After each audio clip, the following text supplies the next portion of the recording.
What is up, everybody? Tim Anderson here, aka Renfell. Welcome back to another Solasta Crown of the Magister overview video. And today we're going to be walking through character creation in early 2023. What does it look like as of right now? We are currently recording this video on March 13th of 2023. And we are currently in the lead-up phase to the Palace of Ice expansion that is coming in May of this year. Now, I've currently been embarking upon a campaign through the Lost Valley expansion, which is something I haven't done before. I previously did the Crown of the Magister launch campaign all the way back in 2021 when the game first launched, and I did a series of videos around the game back then, 2021, but it's been a couple of years, so I wanted to get you up to speed on what does character creation look like today if you've got all the DLC available at your disposal with all the new classes and all the new races and everything else at your disposal. So we're going to be walking through this character creation process today in this video. We're going to be creating a new series of characters, but we're going to show you what it looks like if you were to use one of the pre-designed characters as well. And beyond this, we're also going to be getting into some other videos talking about the races of Solasta and why you might want to choose one race or the other. We will also be talking about the various classes in another video as well. So if you like the sound of all of that, don't forget to like, subscribe, and hit the bell icon so you never miss an update. And don't forget that I'm currently live streaming, as of this recording, the Lost Valley campaign here on YouTube, so make sure you check those out as well. And if you can support, I do get to do this full-time thanks to the support of my community members, so you can join as a member here on YouTube with 3 different tiers. You can do super chats and stickers on live streams and premieres, super thanks on uploads and the YouTube shorts that you see on my channel, and don't forget the Patreon page, Discord channel, links are all down below. Without further ado, let's get into it. So you're going to have this menu on the left where you've got all these options, but the one you want to click, is the New Adventure. And from there, you're going to choose which campaign you want to go through, whether it's the Crown of the Magister campaign or the Lost Valley. It really doesn't matter. It just depends on which one you've played through. So if you've never done either one of these, you should probably check the Crown of the Magister first, because that's the base campaign that the game launched with. So we'll just go ahead and select that for the purposes of having it at our disposal. And then once you've got that done, you just click Select on one of these character slots down here. Now, you're going to get a whole range of characters at your disposal here. Some of these are pre-generated. Some of these are my characters that I've created for other run-throughs. So there's a whole lot of here, like you'll see, where's he at? Elf McElfface and Hobbity Hobbit. As an example, those are the 2 characters that I created a couple of years ago when the game first launched to show off the character creation process back in 2021. So for the meantime, if we want to get going quickly, you can simply go over here to the pre-gen and you can pick one of these characters that are here at your disposal, like Hector Ross, Mywin Ulfborn, Myra Idogon, Breck, I should say, the half-orc wandering druid. And for the purposes of doing this, let's just go ahead and throw one of these in here so that we have something so you can see what that looks like. So you just pick one of these, click select, and boom, that character is now in that first slot. But what does it look like if you actually want to create a character from scratch? Well, let's go down here to the bottom here where it says new character. We'll go ahead and click that new character button, and it's going to bring us into this screen right here, which is for the ancestries. Now again, I'm going to be doing a much deeper dive into the ancestries, otherwise known as races of Solasta, in another video, so make sure you've liked and subscribed and hit that bell icon so you get the update when that video is available. But for the meantime, we can just very quickly look at these because you're going to pick one of these. Note that the Dragonborn is a part of the Inner Strength DLC, while the Half-Orc is part of the Primal Calling DLC. So if you want to access the Half-Orc and the Dragonborn, you will need to own those individual DLCs to have those be available to choose from. Otherwise, they will be grayed out, and you will only have access to Dwarves, Elves, Half-Elves, Humans, and Halflings in the base game. If you are playing this as an example through Game Pass and you're just doing the base game, you're only going to have access to the base classes that launched when the game first became available in 2021.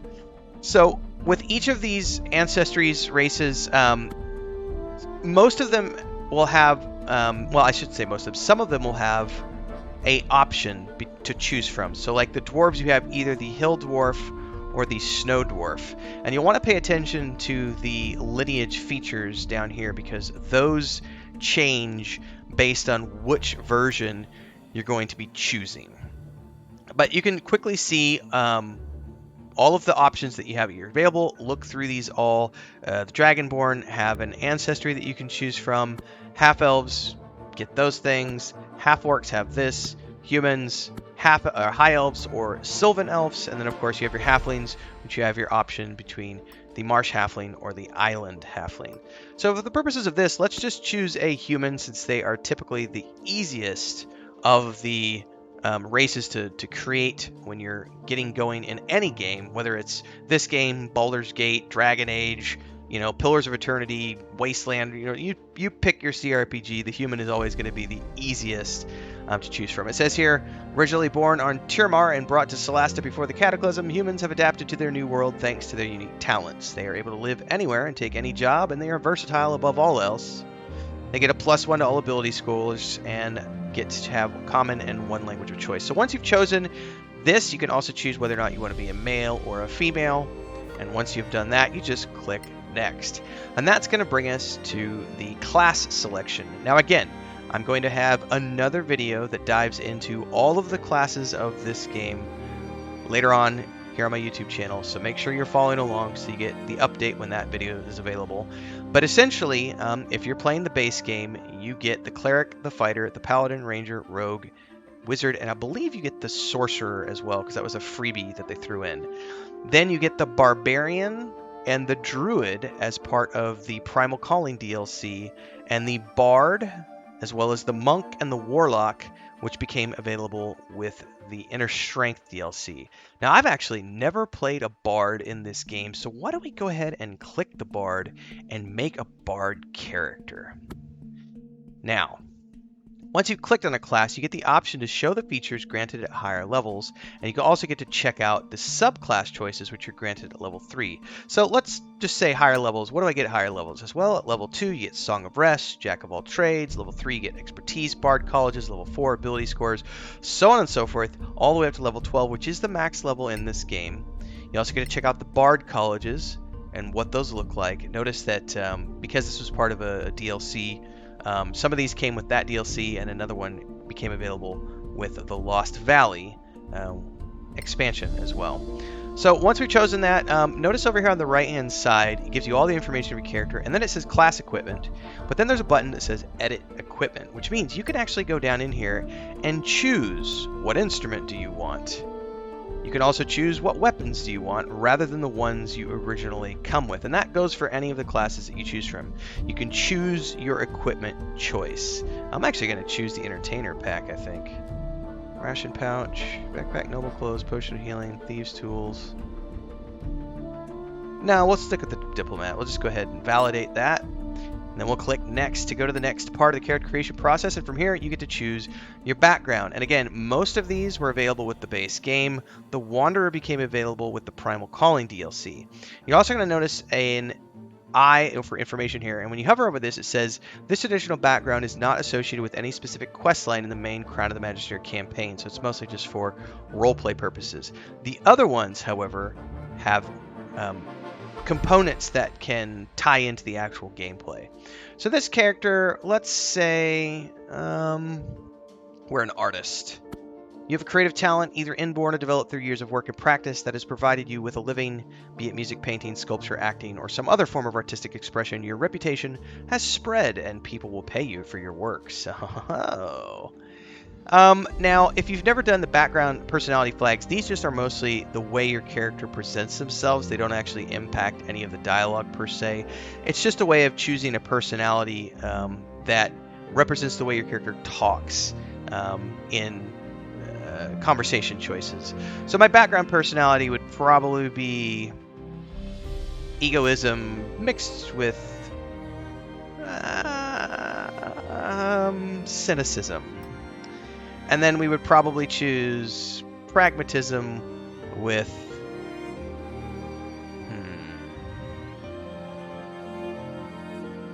egoism. And and then we'll click Next. Once we've done that, you have a variety of options for how you want to get your ability scores.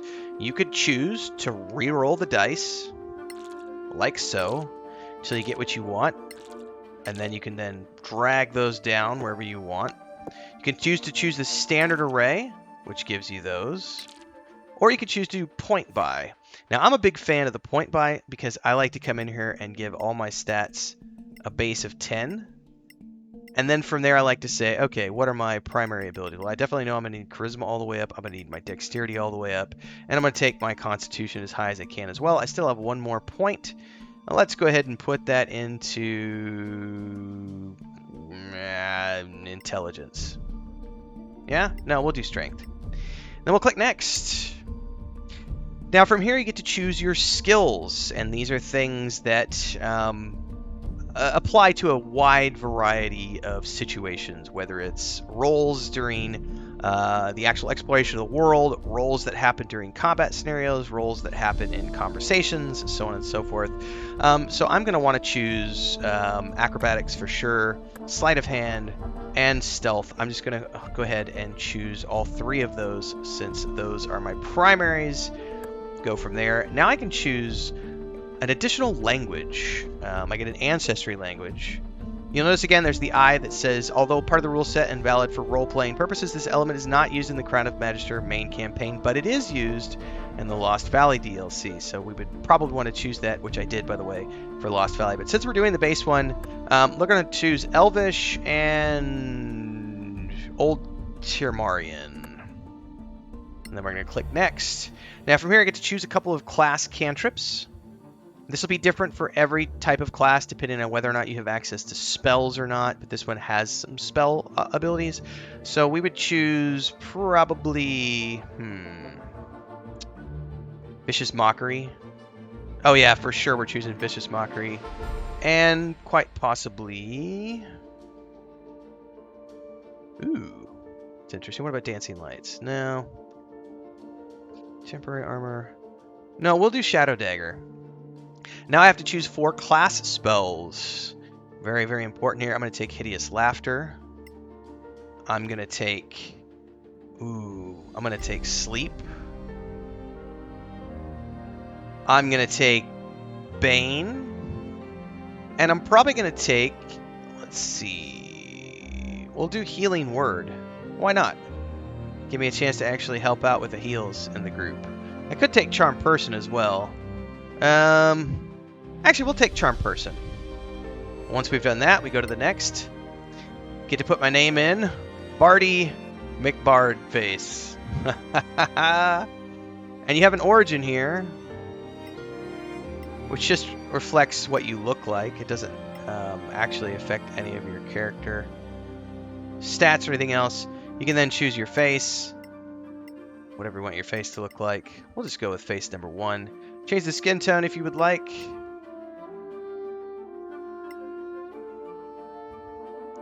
There's decorations, there's scars, there's all sorts of options in here. By the way, there are new faces and voices coming, I believe, with Palace of Ice. Beard shape, I should say. I'll just go ahead and stick with that one. Do I want that hairstyle? It's not bad. We could go with something else if we wanted to. Also not bad. Ooh, go back. I think we're sticking with that one right there. That looks pretty good. Hair color's fine. Let's go with blue eyes, yeah? I kind of like the look of that. And, of course, you get a few options for voices here. I trained hard for this.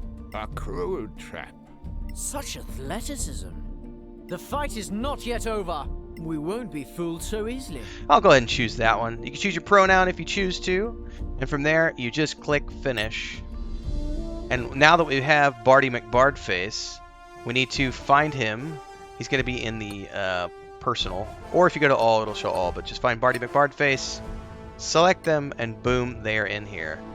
So that is essentially how you create your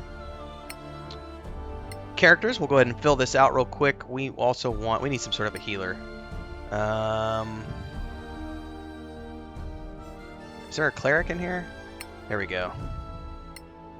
And we essentially now have a character, a group of characters that are ready to go into the game, and we can just simply click the start game here, and we will log in and begin our adventures through Solasta, Crown of the Magister. So that, in a nutshell, is the character creation process. Now, very interesting here as well is if you're playing the base game, down here on the left, you're going to notice this option that says Skip Intro. So you can choose to skip the introduction if you have already done it. But if you haven't, it gives you 4 different tutorials to start the main adventure.